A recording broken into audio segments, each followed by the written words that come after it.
And if you actually were to read the individual books, you would see... I did. Okay, Yeah. so then you would know that these war periods are actually very rare in the time period that is being covered.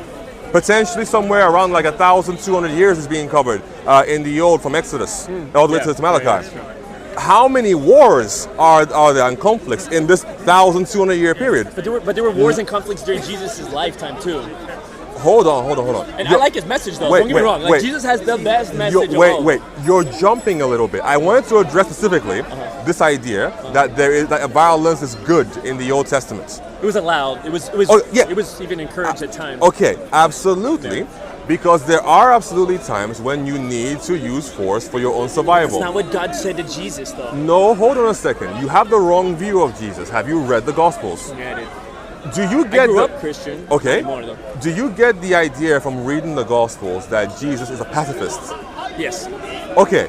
Can I see where he said that you should not fight? He said, turn the other cheek and love thy enemy. That is to do with insulting and espousing better values. If you love your enemy, does don't lift up the sword too. I mean, he did say don't commit violence. No, he said no. That isn't what he said. He said those who live by the sword will die by the sword. Those who were repeated. Said love thy enemy though. Wait a second. Each of these have their own internal context. Living by something means what to you? For example, I live by the American Constitution. Right? I adhere to it wholeheartedly and I practice it repeatedly. If you live by the sword, what does that mean? The sword is your go-to for all of your conflicts and resolutions. Right. If you are always violent, at some point violence will come back to you. Yeah, fair. Now, Jesus absolutely says, effectively, do not always be violent. Live by the sword. I'm pretty sure he said never do that. He didn't say that. That's the thing. I'm just saying, like, he doesn't say that. Amongst all the religions, I think Christianity is the most. I'm just trying to explain to you the context. And honest Christianity is not pacifist. I think it is. It's not. Okay.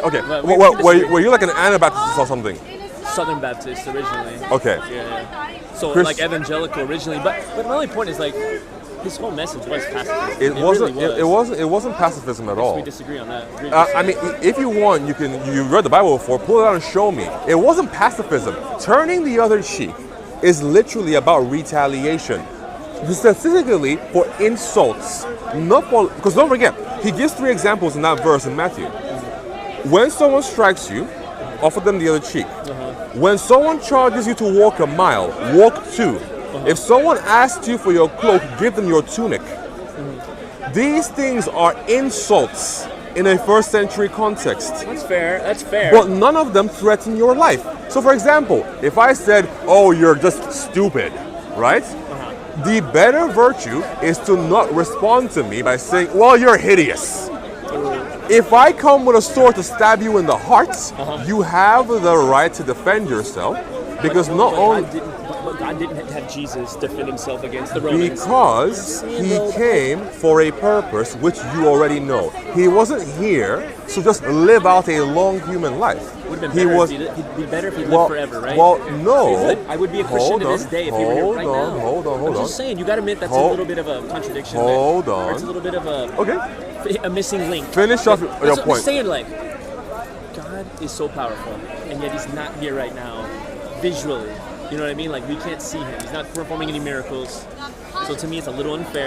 Even when he was here in the flesh performing miracles, the majority still did not believe in him. The majority. That's fair. But my friend, if I may finish, God knows the beginning from the end by virtue of him being eternal and the creator of our reality. Nothing surprises God. So I hold as a point of faith that whatever action we see God partaking in our reality is the best possible action in order that as many people possible can come to him. know if I agree. I mean, COVID, the Holocaust, world wars, like That has nothing to do with God and all to do with us. he's all-powerful. We are the ones who caused all those he things. can control us, though. But he doesn't Why because not? he loves us. Why cause suffering, though? God isn't the cause of suffering, we are. He can control us, though. He can stop the suffering. And the reason why he doesn't control us is because he loves us. I don't think that children suffering is a form act of love. So, when you say love, can you define what you mean? Because within the Bible, we know what we mean by love. I mean, not hurting someone would be loving someone. And so letting children die of AIDS and cancer and COVID and the Holocaust, that's not What love. of these, which of any of these, where is God involved in this stuff? Where is he causing That's the my question. Holocaust? He should have been. Okay, so I mean, that's my point, is he should have been. the point of Christianity, as hopefully you remember, is that it is not God who is inept or imperfect or lacking. It's us. And agreed. And Agreed in we, Christianity. I we agree. are And- wait. We are the ones who are causing the issues. Right, that's what Christianity World War says, II is a human endeavor. Right, but Sure. my point is like. Wait Oh, a sorry. second. Go ahead. Let me get to the Go end. ahead. World War II is a human endeavor. Children being born with cancers is a consequence of our fallen reality, where things are imperfect, things perish, and things die. If we were operating in the perfection which we were originally made in the idea of the Garden of Eden, those things would not happen. I mean, that But seems- because that seems we cruel. That continue, seems like a cruel God to me, though. God isn't cruel here because despite the fact that we continuously disappoint God with things like World War II agree and the with you on Holocaust, that. God is still providing ways for us to come to You Him can do a little better, and know though. You love. can do a little better. There is, so according to Jesus, and again, you can refute him if you want, there is no better love than to sacrifice yourself for your own friends. AKA what Christ does for us. Right, that's true. That is That's what the they biggest form believe. of love. Yeah. Do you have a bigger one? So God should be not letting babies sacrifice themselves to prove a point. to Babies aren't sacrificing Israel. themselves. They're dying of AIDS. They're dying of cancer. They aren't sacrificing themselves. They are suffering like we all do Why? as a result What do they- of the fallen state of the world. Why do they deserve to suffer? So I would say they don't. But unfortunately, But because God's all-powerful, he should not let them suffer, because bro. no, because of our actions, we cause them to suffer. For example, cancer rates continue to increase globally, right? Despite the fact that we are at a stage now Cancer when treatment rates are increasing though too.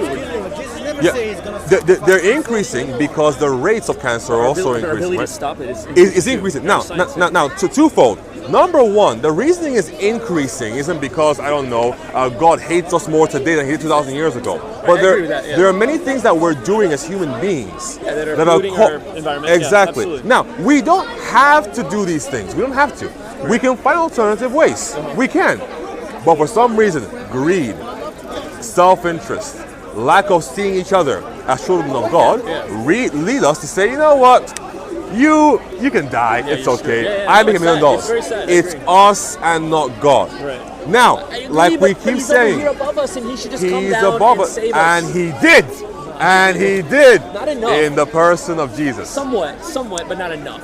Don't worry though, And he will come back I admire again. you being an honest the debater versus One- Hamza over one here, more thing. who just runs away. One more doesn't thing. answer anything. Yeah, go ahead. He will come back again. You already know this. However, Supposed to. the second time, it's not going to be like the first. Right. In the first time, It'll be revelations. Yeah. exactly. You could argue Donald Trump's revelations already. You could argue. You can argue that he fits the Some motif people or might whatever, think but so. I'm talking Some about people might think Christ so. in particular. I'm not saying that. The first time he was here, I don't like him, but I'm not saying he's the devil.